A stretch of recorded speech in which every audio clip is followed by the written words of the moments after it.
And I do think for me with Pearl, there's a passion. I can't see myself doing anything else creatively with hair and makeup, and I love giving that confidence to someone else in a single product that I've made. So passion really has led my purpose, but it is not my identity. And I think that's where I keep those two separate. I would say purpose isn't tied to success necessarily. I don't think success should be your purpose, because there's always more success, there's always something else. Or if things come crumbling down, your purpose doesn't just fall apart. I think purpose is bigger than succeeding, and I think for people they kind of have to strip things back and go, ultimately, what is my purpose? Why am I doing this? And from there, then they can work towards the success with that purpose as the kind of encapsulating thing. Around the Table is an Illuminaire podcast hosted by John Healy and me, Karise Hutchinson. This podcast is powered by Nuida, developing the next generation of leaders. For over 2 decades, Nuida has partnered with the world's leading financial institutions and technology firms to build the skills, mindsets, and confidence their people need to lead in a digital world. From early career engineers to senior executives, their expert-led training programs help organizations accelerate transformation, adopt AI, and deliver real business impact. Learn more at nuida.com. Karise, it is fantastic to be back around the table for today's conversation. And in today's conversation, we're going to focus on purpose. Now, many times in my leadership journey, I've been challenged on purpose and, the purpose of my leadership, my role, what my teams are doing, and even at the kind of macro level, what's the purpose of the company? In fact, just last week, I was at a conference, was on the stage, and some smart aleck from the audience said, "Hey, John, quick question, what's the purpose of your organization?" You could hear the gasps in the room. They were thinking, how's he going to answer this? But because I think about purpose and have reflected on it, I was able to deal with that, because purpose provides direction and meaning and the path forward, particularly in difficult times. So I am so excited about the conversation that we're going to have today around the table. And we are joined not by one guest, but by two guests today. So, and Patty and Ellana have an amazing story in terms of building up a global brand from a startup. It is just a truly amazing story. I'm really looking forward to hearing from them. Mm-hmm. Absolutely. It's a real delight to be back too. And like we always do, it's important to actually define what do we mean by purpose. Because I think, John, when it comes to purpose, it can mean so many different things to people. It could mean something, people have all these different sort of misconceptions or assumptions around it. So I always like to start with what it is not. So it is not your job title. It's not even your leadership role. It is not what it is. It's not what you do. It is not some big aspirational story of great success or something that just doesn't actually stand the test of time, like some sort of Disney story. What we're doing today is we're defining purpose as the why for leaders. So we're asking today, who are you beyond what you do? Yeah, that's a very deep question. It's a big one. It's a big one. Scary. So hopefully we'll get that from our guests. And Patty and Ellana, you are most welcome to this conversation around the table today. Now, we've asked all of our guests, as we talk about these different words in leadership, to bring an object or to think about a book or a piece of art that has been really meaningful for you on your journey. You have not told us. I've tried before we sat down around the table. Element of surprise, John. To tell us what it is that you brought. So I cannot wait to hear what it is that Patty is your doesn't even object. know. I don't know what you're I know what he's bringing. He's given me, of course, a very scripted. He likes to be, ready and prepared. So he's told me what he is doing, and it was great. And I was like, I have you're no going to clue be what you're doing. surprised Yeah, with mine. I think So who are we starting with? Patrick. I'll go first. Yeah. Okay. So whenever you ask to bring an object, initially my thought was there's a book I've just read, A Good Return by John Lennox, which kind of talks on purpose. So we'll touch on this later probably, but a lot of our purpose is deeply rooted in our Christian faith together. This book kind of touches on purpose within, I guess, both an employee and an employer point of view. And that was kind of interesting for me because I have that journey, but I didn't bring it. I brought instead my notebook. My notebook is probably symbolic more than anything of that transition for me. So my notebook initially was whenever I was an engineer, very much my notes for obviously engineering work, meetings, to-do lists, and it was very focused on that. But in the midst of that, we started the journey of Pearl Beauty, and I had flipped to the end of my notebook to the back pages, and I'd started making notes for the brand.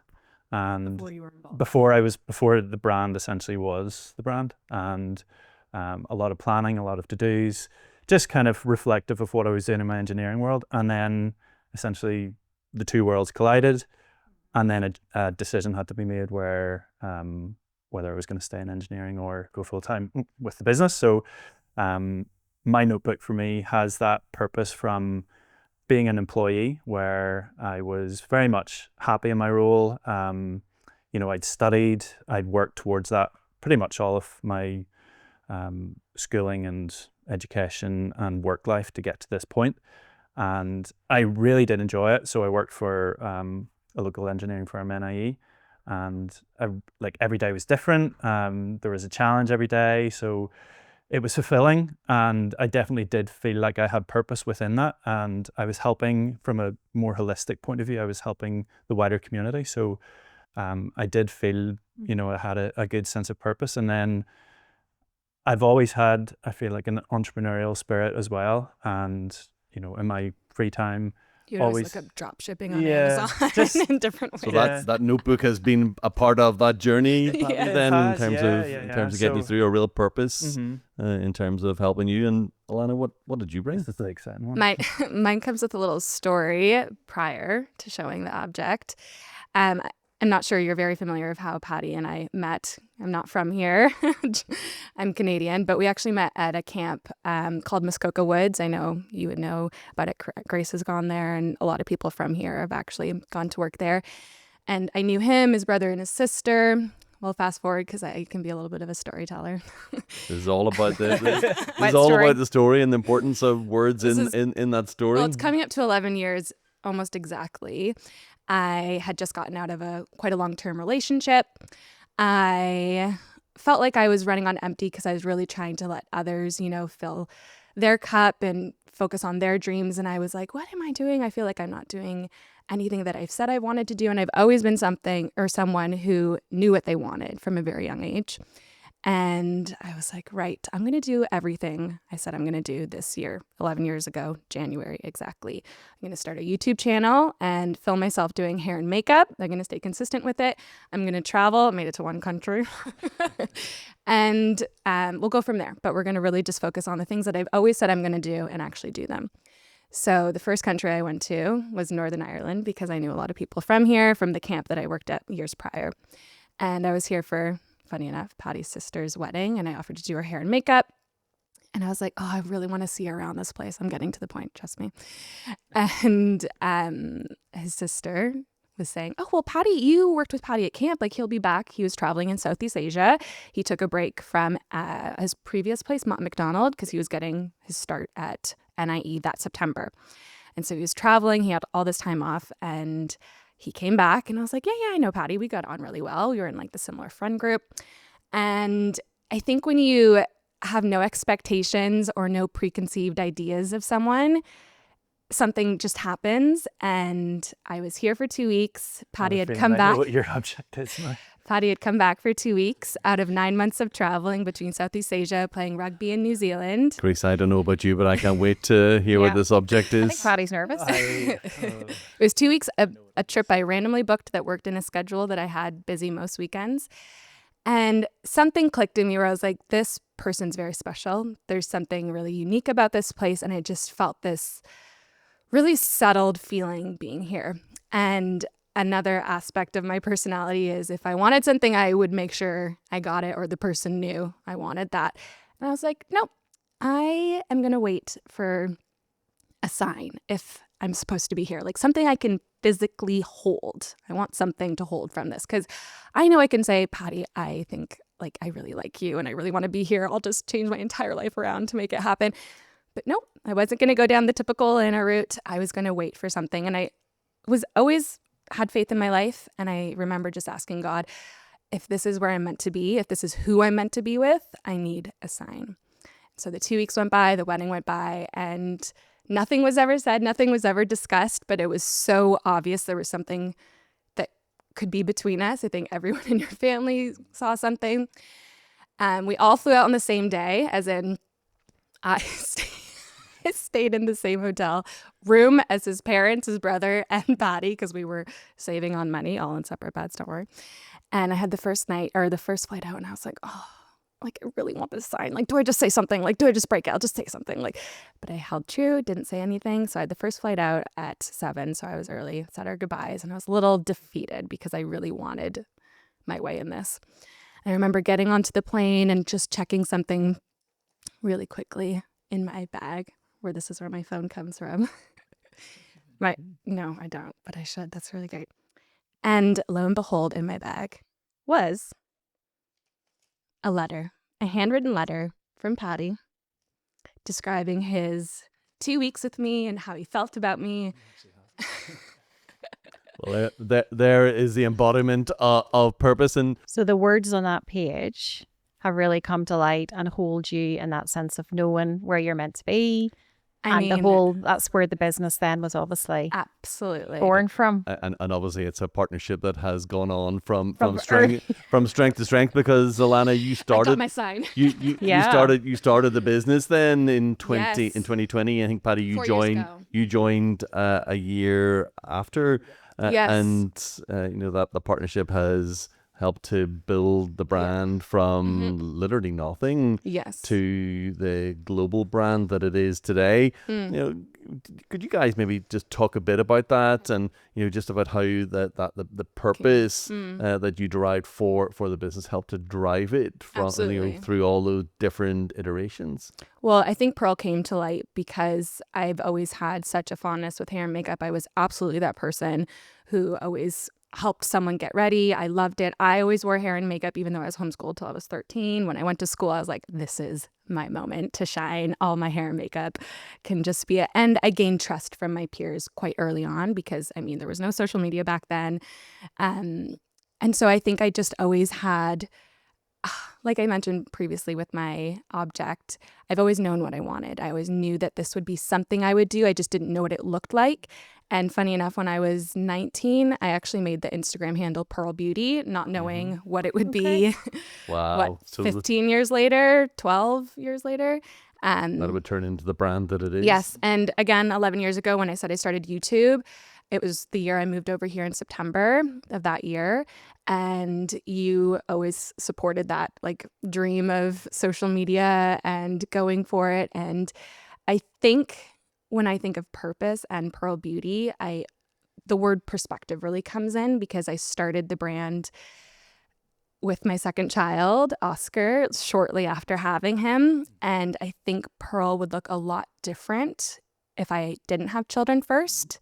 I think it gave me a lot of perspective in what I want from this business and the purpose of it, because I am not someone who holds that as my identity. This isn't my identity, hence why it's called Pearl Beauty, not Elle Pearl's Beauty, which would be my stage name, if you will, or whatever. So having Patty a part of this was something I always wanted, but I didn't want to be the main reason he left such a secure, stable job to be a part of it. So I very much let him make that decision on his own. That's quite a big step to leave a very successful career job and come and join this journey on building a brand.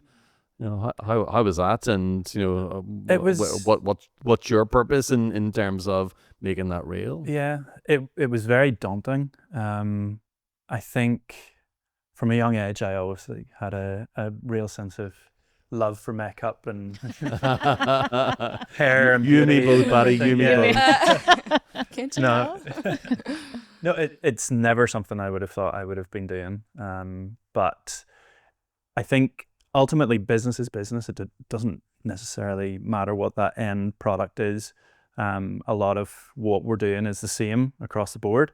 And that's something I love. I love learning new things. I don't know if that's from my engineering background or not, but trying to understand things and figure them out. And within business, there's so many aspects to that. So within our business in particular, marketing is huge.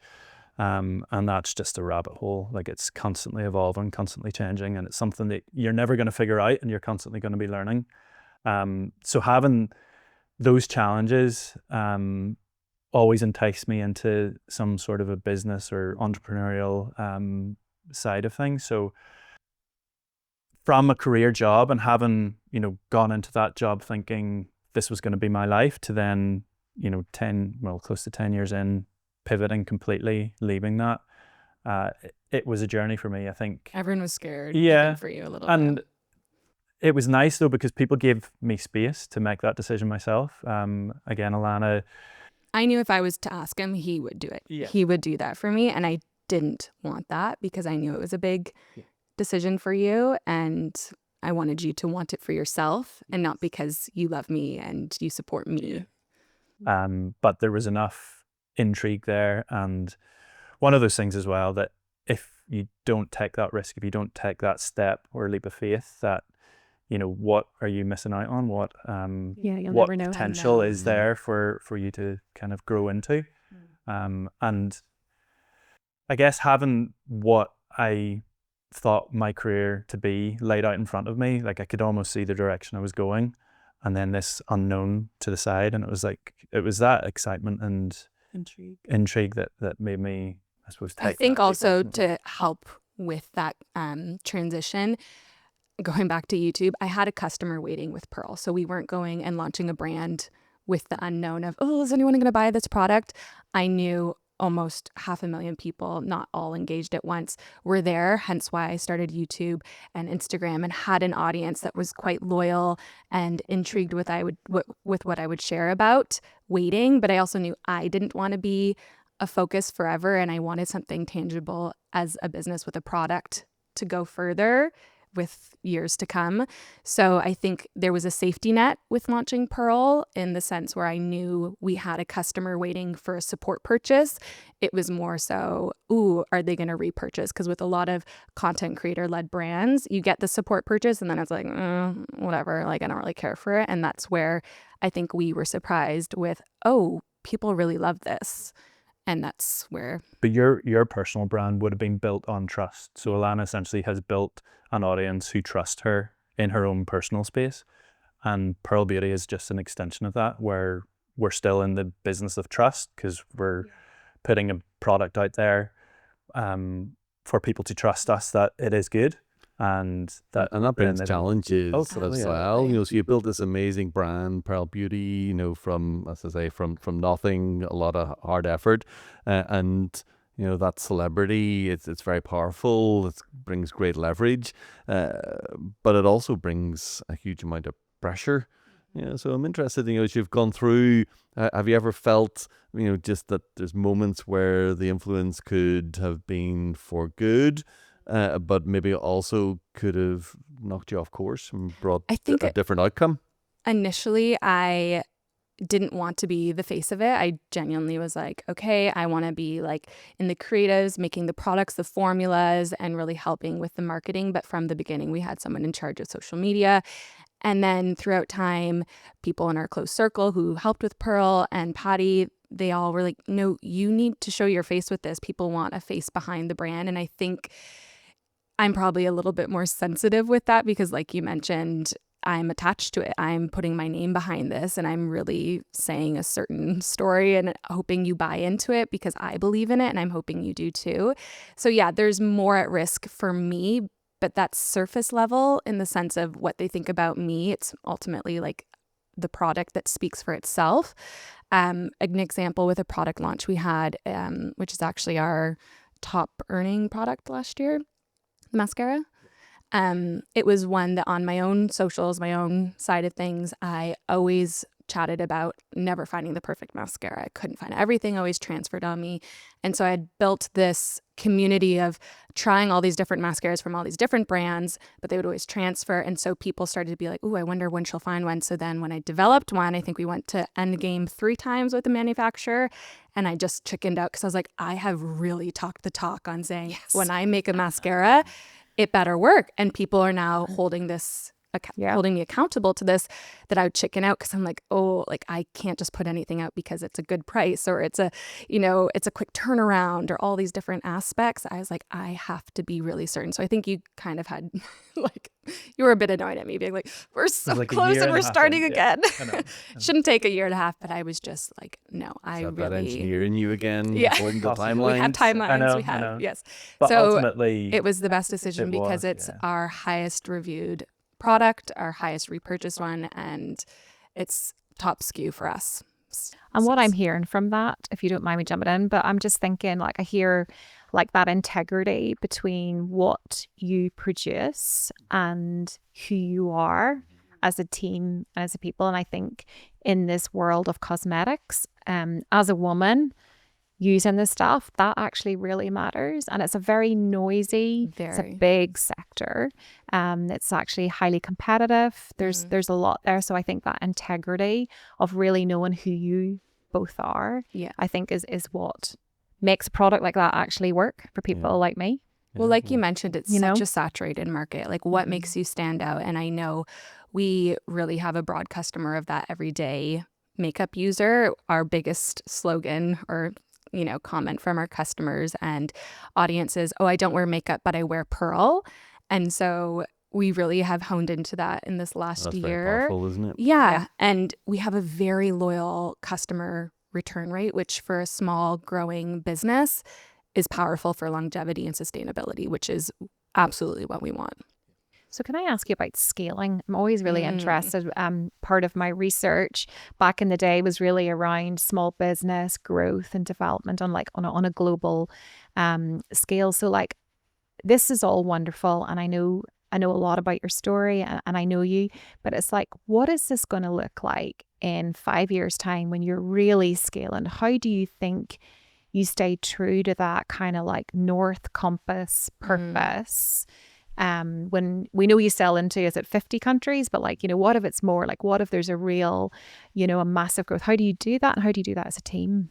Yeah, I think that's the interesting part. How do you do it together? I think ultimately we share the same fundamental foundation, which is our faith. And ultimately, like everything that we do is infiltrated by that. So whenever we look at purpose and what direction we're going, it's always from our Christian perspective and how we can glorify God and be faithful in what He's entrusted us with.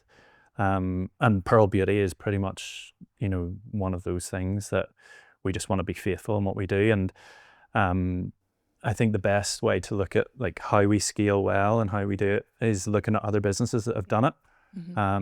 And we're so fortunate in Northern Ireland specifically that there are so many strong family-led brands and businesses who have done it so well. So locally, Linus, like Andrew, he's one of our board members, and he just epitomizes that and leads by example in what he does. So like he's one of the biggest employers on the North Coast. He is so generous. He is so generous with not only his money but his time, feeding into businesses like ours. And then he's a lot of experience in scaling. Like they're right through the UK and the South. That's what I love about leadership, though, is the helping others on their leadership journey. Absolutely. People giving their time, talking about their experience. That's what's so powerful about hearing your story. But there's also the academics, Karise, the actual kind of real world science that sits in behind some of this leadership stuff. Is. Well, I think that's what helped Pearl scale even from the beginning. We remortgaged our home and put this into Pearl. This is how we started. And literally 4 months before we had a launch date, Andrew got in touch through a friend and wanted to meet with us and hear our business plan. And I think the launch day would have looked a lot different if he wasn't involved. And had that guidance. Yeah, I think we would have been a little naive with two kids at home and no warehouse, let's just say, and making $30K in our first night of sales. So I'm very thankful for that, and still to this day with guidance and some hard conversations, as you know, with business and cash flow, and learning to make some hard decisions along the way. But I think, you don't have someone in business becoming the CEO of a beauty brand. That's inevitable. So I think we've been very fortunate to have some really strong guidance for purpose with this brand specifically. I once had a very wise mentor who told me that the most important thing that any of us can do as leaders is help to build other leaders, so it's great to hear that in practice. But Karise, what does the science tell us? What does the literature say about purpose and the importance of purpose in leadership? Yeah, says a lot, actually, John. This one is close to my own heart, and sort of comes from a lot of my own work in this area. But there's probably two key headlines that I think listeners should really pay attention to. And the first one is the now. Right now, why is purpose so critical? And I think in this area, we're experiencing such levels of uncertainty, volatility. We've heard the news headlines. If you listen to back to Canada, but the Canadian Prime Minister's speech at Davos, it was very much around, this is not any ordinary transitional period that we're living through, that we're leading through. It's this rupturing, this reshaping of the landscape. And a part of Illuminaire that we talk about, it's not even just the normal terrain, it's the sea, it's the crashing of the waves. That's the level of uncertainty. But there is this sense of purpose, providing that anchoring, like what we've heard from in your story, and coming back to who you are and what you bring. And as philosopher Friedrich Nietzsche said, he who has a why to live can actually bear any how. So that's a very powerful word. Why will actually, so we can't control. You think about in your sector, there's so little that you can actually control, even when it comes to celebrity influence. You know that, Ellana, from your own story and customers, but you stay true to that. So that's the first big message. The second one is really quite powerful in terms of the benefits. So we're talking about real, tangible benefits for business. And the research is compelling. You can read so much of this. I'll refer to the work of Daniel Pink, 50 years of scientific research. And there's two important headlines here. For employees, those who actually experience purpose in their work are 93% more engaged at work. Who would like that as a leader? We're looking at their teams. Almost 3 times more likely to stay in their organization, and more than 2 times higher in terms of job satisfaction. Patty, that must appeal to you from an engineer's perspective, the numbers. Absolutely. Numbers tell their own story. They do. But I think it's that, let's really grab this. Leaders, we really need to understand this, and not least because Gen Z are saying that's what we want. That question you had in the audience in Dublin, they're asking, okay, I don't want you to tick a box. I don't want you just to put it on your website. I want you to tell the story. And then for leaders, the research again is really powerful. So for those listening, if you're leading with that clarity of purpose, what you're doing is you're actually inspiring your customers, your followers, those teams and individuals. They will be 70% more satisfied in their job, 56% more engaged at work, 100 times, 100% more likely to stay with their organization. Think about loyalty today when we've got this transient workforce where people are leaving. The costs and the lost opportunity if you don't get Hugely. that right. It's a big, big challenge for leaders. And I think the third one is really around health and well-being. The Rife scales of psychological well-being is a really strong, validated measure of the impact of life purpose. And they've studied populations right up to, I think, a 10-year period. And this is what the science says. There is probably nothing you could do to help you live a longer and healthier life than to be clear on your purpose and to live from it. Wow. Health and well-being. So as I've said, like there's a lot of research that, and we'll put that in the details in the podcast. But I just want to say, in 2015, I went to London to actually discover and to explore my leadership purpose. And I did that with Nick Craig, who's a thought leader. He's done a lot of work with Bill George, who was the CEO of Medtronic, a big story in terms of the US. I have actually heard him speak. In person? In person, yeah. Oh, he's apparently really compelling. But that sense of how, from a leadership, real impact perspective. And he describes purpose as something that you bring to every context of your life. And we've heard that from your story. It's like the rooms of a house. You walk into a living room, so that's got a purpose. Yeah. This table has got a purpose. Yeah. Your workplace, your customers, your followers, and even just personally in terms of friendship and in terms of family. Each room will look and feel very different, but your purpose, your why, and what you do, whether you're sitting in your hotel room way back, whether it's sitting at this table, whether it's sitting with your children, as you do every single night. So I think for listeners, John, if I could just finish with like, okay, do I know my purpose? Well, we know now it's really, really important. Business benefits, leadership benefits, individual benefits, and health and well-being. Here's some questions that if you want to actually really be serious about this in terms of your leadership, ask yourself this: when am I most alive? Think of those rooms. What do people consistently ask of me? What energy, gift, or stance or posture do I naturally bring to the room? And this is the most interesting one. What is missing when you're not there? And I would say to anyone, John, like, ask a few people. Not just, don't stick it with yourself. Karise, you're always amazing in terms of putting out these kind of real poignant questions, because people don't stop and think about their leadership, think about what their purpose is, why it is they get up in the morning and go into work, and the purpose of what they're doing. So to take those points of reflection, as maybe after this, listening to this podcast, to sit for a few moments and reflect on it, I think that's a really powerful thing to do. The numbers, I said there, the numbers are compelling. The numbers in your business are compelling. So you're obviously doing something right in terms of the size and scale of the brand that you built with Pearl Beauty. And I want to give you guys the last word. I want really to understand from you that if you were talking to some of our listeners out there, who are maybe embarking on that same kind of journey, because it's not a journey for the faint-hearted in really terms of putting yourself out there, like you did, Patty, to come and join the business, giving up on a very successful career, which was already mapped out for you. So it's definitely not for the faint-hearted.